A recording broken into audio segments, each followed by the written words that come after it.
There we are, and put on my stopwatch so I don't go over my time.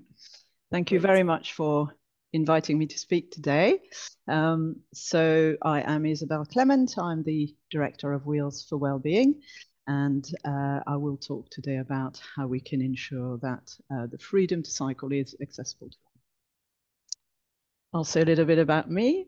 I am a 60-year-old French-born disabled cyclist living in London. I have had mobility issues myself from pretty much the start of life. And I thought that I knew that I couldn't cycle until I discovered that this wasn't the case at the age of 36. So my parents tried to get me cycling at the age of 10. That was on a bicycle. It didn't work for me. I knew I couldn't cycle and I moved on. But I had to reappraise that later on in life. These days, I call myself as much very much a very small amount of a walker. I walk very few steps with a crutch, the help of a crutch, but that is really not a mode of transport. I am a wheeler. I wheel my wheelchair around very happily indoors, not very happily outdoors, because the outdoors environment is not very conducive to pushing a wheelchair along the pavements. I'm a driver. I've been a driver of the vast majority of my life, and I used to think if I couldn't drive somewhere I couldn't go, but now I am also a cyclist, and I'm much more of a cyclist than any of the other modes. And in that I have 4 different choices of mobility aid. I am a privileged disabled person because I have a choice of mobility aids. In the UK, 90% of people with mobility issues do not have an adequate mobility aid to travel a 1 kilometer journey, which is an outrageous fact found out by Disabled Ramblers in 2022. So that's a little bit about me. Now, a little bit about Wheels for Wellbeing, my organization. We are seen and we like to feel that we are the lead and we are leaders on accessible active travel, which I will come back to. We are also, we work on all aspects, physical aspects of providing cycling for disabled people. And that is how we started in life. We started life in 2007 as an organization set up very much to enable disabled people locally in South London to discover cycling and hopefully discover that they could cycle. So we originally specifically provided physical opportunities for local disabled people. We still do that. We work with, at those sessions, at those 3 places in South London, we work with those who are the least likely to cycle. We provide expert advice, expertise in getting disabled people to cycle away from traffic. We have an extensive fleet of non-standard cycles of all kinds, and we have extremely experienced and kind volunteers and instructors who work with people. We work with about 1,000 disabled people every year, of all ages, from very tiny little children to very elderly people. I think our eldest participant was 99 years old. And people who come through our doors think about it as, yes, physical activity, sometimes rehabilitation, but they also come because they come into a very supportive community. We also run supported rides, supported programs of rides on roads for disabled people with our cycles. People come and use them, and they are marshaled by our expert instructors, so they can actually feel and experience riding on the roads very safely. We also recently, or in the last few years, developed a cycle share scheme, because none of the publicly funded or privately funded cycle share schemes provided any non-standard cycles. We now provide one with charitable funding in partnership with others, but we are showing and demonstrating that it can be done. We're not the only ones who provide accessible cycling opportunities around London or even around the UK. Where we are unique as an organisation is that we are led by and run by, in the majority, by disabled people who cycle ourselves. And we took a view some years ago that actually nobody out in the world of cycling and active travel was talking about the issues that we encounter as disabled people who cycle. And therefore, we started to organize our own thinking about what do we need to communicate to the world about the barriers that are in our way as disabled people who cycle. And so we now work across active travel modes, walking, wheeling, and cycling. And we're providing, we've done a lot of thinking. We're providing that thinking for free on our website. We have just recently launched the 5th edition of our Guide to Inclusive Cycling. And we also increasingly provide training and consultancy to professionals in this field and to other campaigners as well. So that's Wheels for Wellbeing. I'm going to be talking about, just in a minute, a bit of context around the field of accessible cycling and accessible active travel, and why this is relevant to older people as much as disabled people. I'm going to help you start rethink how you see cycling from the perspective of disabled cyclists. I'm going to present different models of disability, and also different models of fairness, what we want to prioritize. I'll tell you about what we know about disabled people, cycles, and cycling, and I'll take you through barriers to cycling and solutions to cycling for disabled people.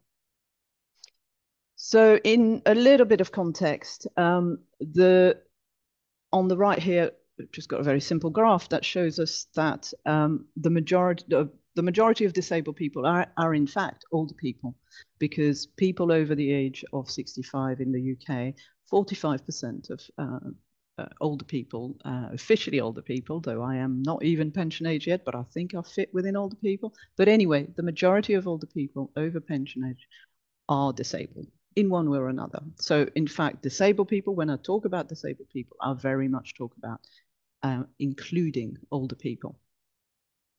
And the reality is that currently the health and inactivity gap between disabled and non-disabled people is widening.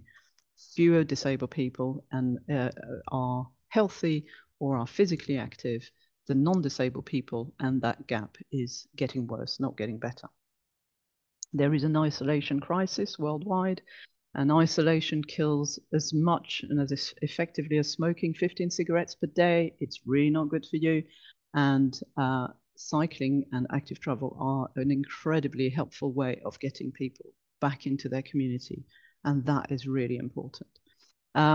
We are in a world that is bracing against the impacts of climate breakdown. And it's really important, it's essential, in fact, that disabled people are not left out of the transition to sustainable, active and shared mobility.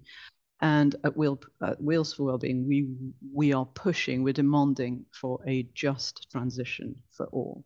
And that includes making active modes of transport, active mobility accessible to all. And I was listening to the chief medical officer for England at a conference in July, and he at an active travel conference, and he was there explaining that the best results in terms of investment in health improvement measures, the best measures are to get people who don't move at all moving a little, and people who move a little to move a little bit more. That is the end at which we need to be making a big difference. We are making a big difference if we can get those two groups of people to move more. And that is how we get the highest return on investment. So this is not just about, it's nice for an individual to be a bit more active. It's really important for our society to be ensuring that more disabled and older people are able to move and are able to be physically active, and active travel is a key part of that. Now for the models of disability, very briefly, there's a whole science or there's a whole social science to this, but basically very important to realize that we take a perspective which is that we work from the social model of disability. Traditionally, disabled people have been understood as owning their disability. We are a disabled person by the fact that we have been ill, or we are currently ill, or we have a bit of our body or our mind that doesn't quite work like the majority of the population. And the medical profession, extremely helpfully, is, you know, there to fix that, to help that, to provide with medication, to provide with intervention, which might fix you, and it might not. And that's that. That's what disability is. It is yours as the individual. It is your problem. You have special needs, and bits of you don't quite work. And then do what you can with in your life. But that's what it is. That's you as a person with disabilities.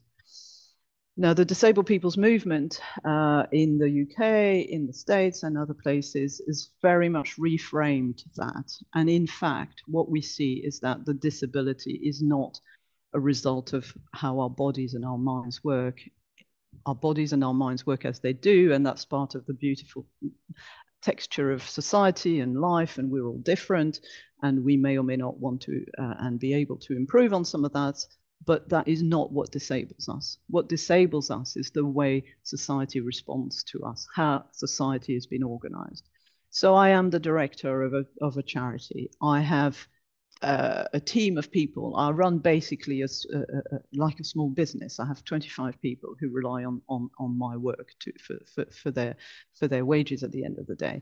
Now, I can do that because my organization is not, the fact that I'm a wheelchair user, I've been disabled all my life, has not stopped me getting to the top of an organization like this and being somebody that others listen to.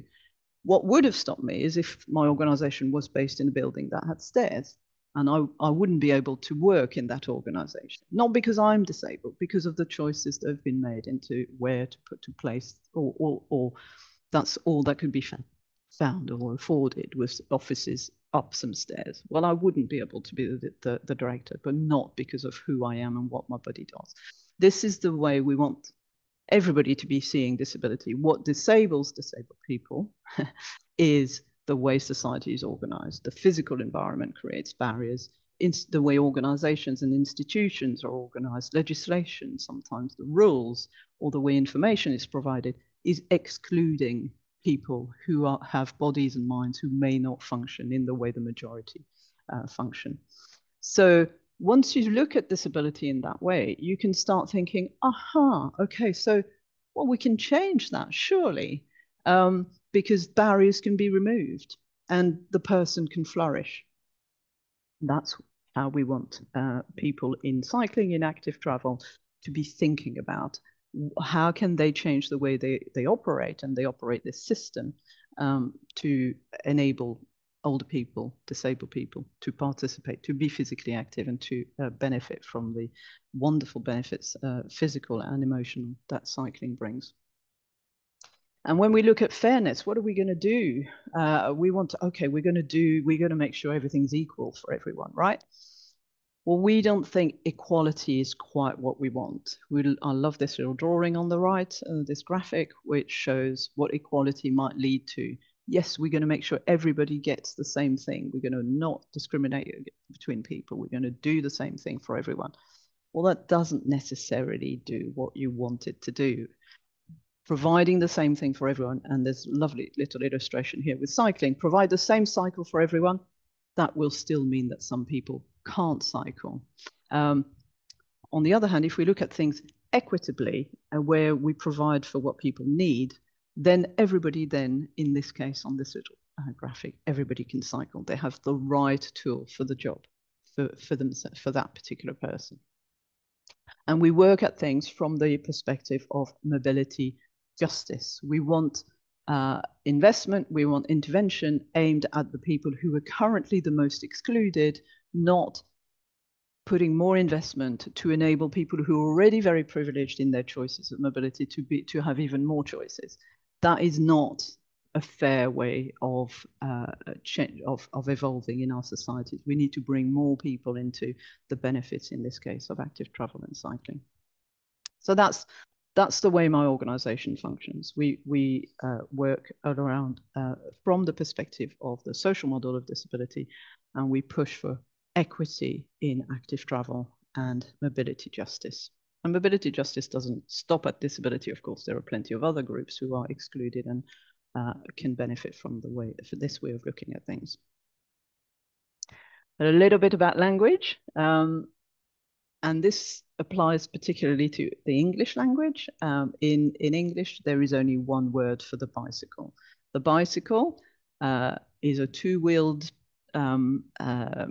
piece of equipment which people have to balance on, and that's a very good tool for many people. But in the English language, often people talk about bicycles as the one thing. So when they're talking about cycling, they're talking about getting on two wheels, they're talking about bicycles or normal bikes when they're starting to think about slightly wider opportunities. We very much push people to think about talking about non-standard cycles. There are other ways that other people have been using adaptive or adapted bikes, special bikes, disabled bikes. We talk about non-standard cycles. That's the beautiful variety that exists in the cycling world. And we talk in general for our generic word as cycles. All types of cycles, standard and non-cycles, and non-standard. And when we're talking about a bicycle, we talk about a bicycle, but that's specifically for that two-wheeled piece of equipment. Because if we only talk about the bicycle and about bikes, then those, and a lot of people can't balance, think they can't cycle. Just like I learned when I was 10 years old, I couldn't cycle. What was the reality is that I couldn't use a bicycle. If my parents had had information about tricycles, etc., they would have tried me on something else, and I would have started much younger on my cycling journey. So what have we found? The Wheels for Wellbeing started asking, carrying out surveys of disabled people who cycle and their views and their needs some years ago, because given that not many people understood that disabled people can cycle, nobody was asking for their views. And therefore, in the research, in the reports, in policy, they did not exist. So we started asking questions, and we're not a big academic organization, but we can use social media. We can gather the views of those who we can reach. It's not statistically significant, but it's already some information about the fact that people do cycle. So what do they cycle? Disabled people who cycle, what do they cycle? We found that 60% who were responding to our surveys cycled on bicycles, on standard cycles. And that's no surprise. The cycle takes away you're able to move without the issues of gravity. It's a non-weight bearing mode of transport that can take away pain, that can improve if you've got breathing difficulties or whatever. Sometimes your cycle might need tiny adaptations, but basically, as far as we know, the majority of disabled people use bicycles, but plenty of others use other things. About 30% use tricycles, whether recumbent or not. Hand cycles, about 15%, tandems, 8.5%, and some disabled people use cargo or family cycles. A lot of e-assist, 30%, and a quarter use folding cycles. That's some data. I'm sure we could do a lot more research, and we could find out even more detail and more granular information, but that's already gives us a flavor of the fact that, in fact, many people say, well, I've never seen a disabled person cycling. In fact, many of the people on two wheels you would have seen going by might well have been disabled. A lot will have been older people in any case, and some of those would have been disabled in some way. What's really important to understand is that a lot of disabled people use cycles as mobility aids. So where they cannot walk very far or at all, often they can cycle. And that can blow people's mind. How can you be a disabled person? You're cycling. You're obviously not disabled. No, you're not understanding the issue. A lot of people cannot walk, but they can cycle. And it might even be on two wheels. So in our survey, we asked people whether they found walking or cycling easier, and 63% of disabled people who cycle find cycling easier than walking. There's some quotes on my slide, but I'm running out of time, so I'm going to keep moving. But the important thing to remember as a lot of disabled people use their cycles as a mobility aid, is that anything in the reality of cycling, of your journey, which means that you cannot take your cycle. Say you can't take it on the train, or say there are areas which are pedestrian only, and it's very clearly said, no cycling, cyclist dismount. That's where that person's journey may well have to end, because they can't walk their cycle. So we have to be cognizant of the fact that there's some people who cycle will need to cycle in places which are normally not used or allowed for cycling. So really important for policy development. So this little chart shows you what the main barriers are for disabled people who cycle, what they understand as the main barriers to cycling at all or cycling more, because generally there are people who already cycle who reply to our surveys. The top bar here is infrastructure. The vast majority of people 53% of people quote infrastructure as their top barrier to cycling or cycling more. The lack of parking, accessible parking and storage facility for their cycles is the next top, and cost is the third. I'll come back to cost, but this is respondents who already cycle. So those are their top barriers to cycling. There's also some people receive abuse when they cycle as a disabled person. Some people find there are not enough inclusive cycling opportunities for them to develop their cycling further. The inability to hire, well, yes, when the cost is so large, people would like to hire or borrow cycles, but there aren't inclusive cycle hire schemes. There we go. So just a little bit more granular, what do we mean about inaccessible infrastructure? We are talking about literal barriers, chicanes, A-frames, K-frames, all sorts of contraptions, which often are there, mostly are there to stop motorbikes from using nice, safe, quiet, good quality cycling infrastructure, which is where a lot of disabled people would like to be cycling rather than on the main busy, dangerous roads. But they are barred from using their non-standard cycles by measures which are in theory there to protect them. So we need to rethink how we manage access into cycle paths to make them accessible to all. And cycling dismount, cyclists dismount. Sometimes, yes, cycle routes just end for one reason or another. What do you do if you're somebody who cannot just get off your cycle and walk? And often bits of cycling infrastructure, particularly older bits of infrastructure, are too narrow to allow for a wider cycle like a tricycle. We have a lot more information about detailed and guidance and briefings around elements of inaccessible infrastructure and how to make them accessible on our website. I couldn't start to give you the whole detail. This is one example.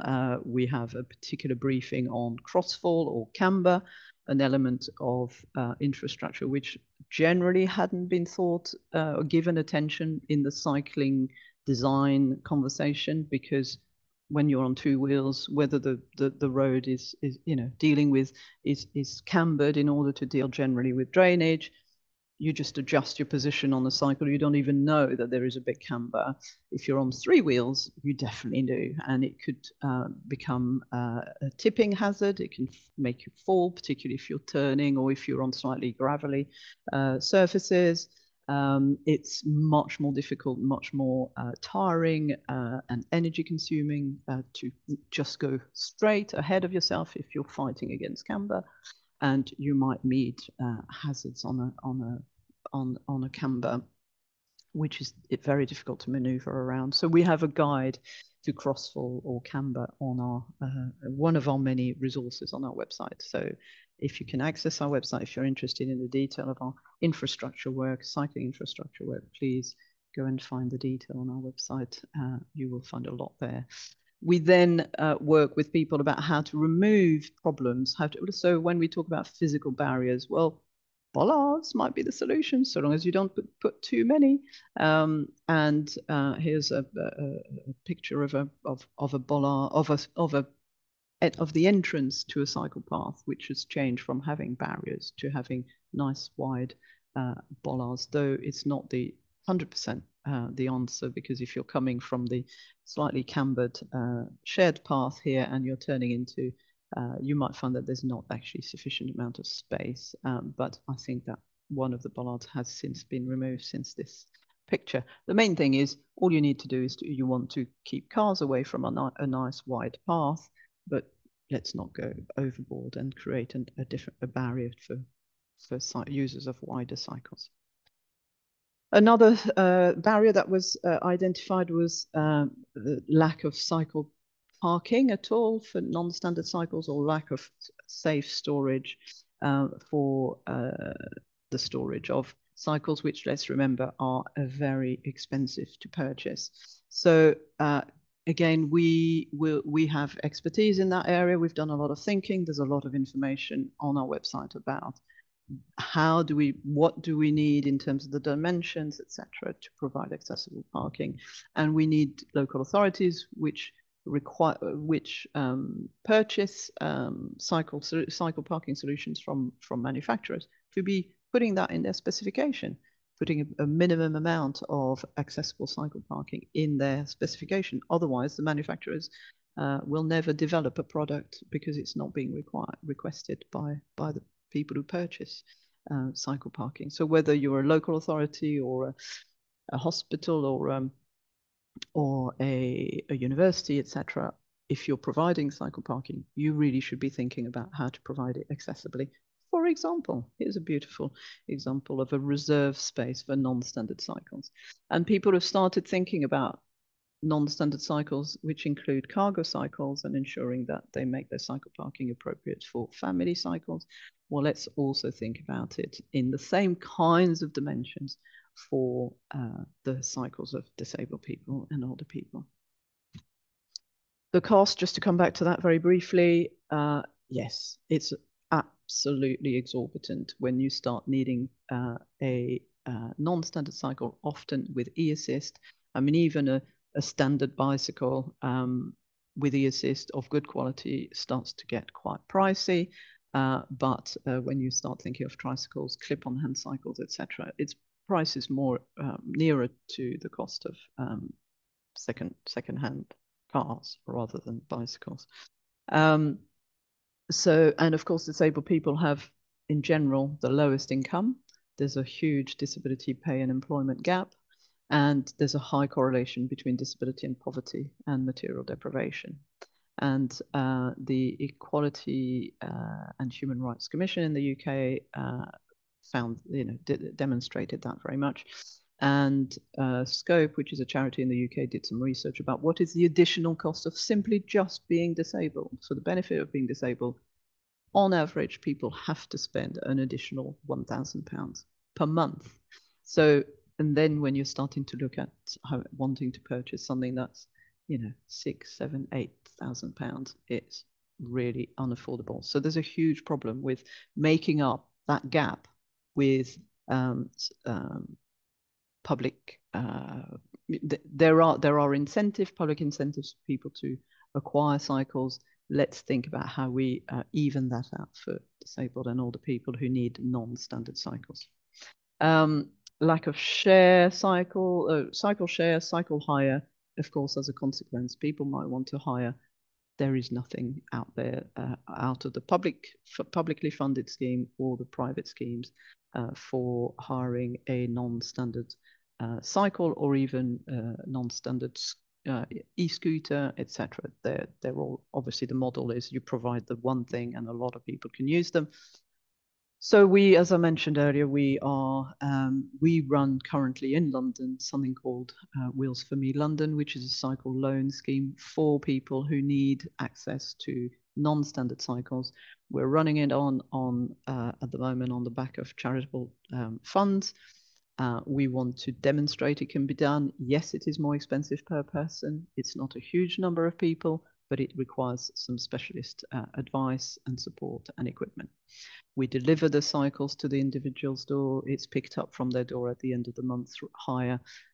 There is still an issue about if people want to continue, then they still need to find the funds to buy their own, and that has not been solved. Just to finish, really, we are I just want to say, of course, mention the obvious, that once we have solved and removed the access barriers for disabled and older people, we've identified the things which stop more disabled and older people cycling and accessing active travel, then we have removed barriers to all sorts of other people, because of course we're talking about the tip of the exclusion iceberg, if you want. We are looking at it from the point of view of the most excluded from cycling and active travel.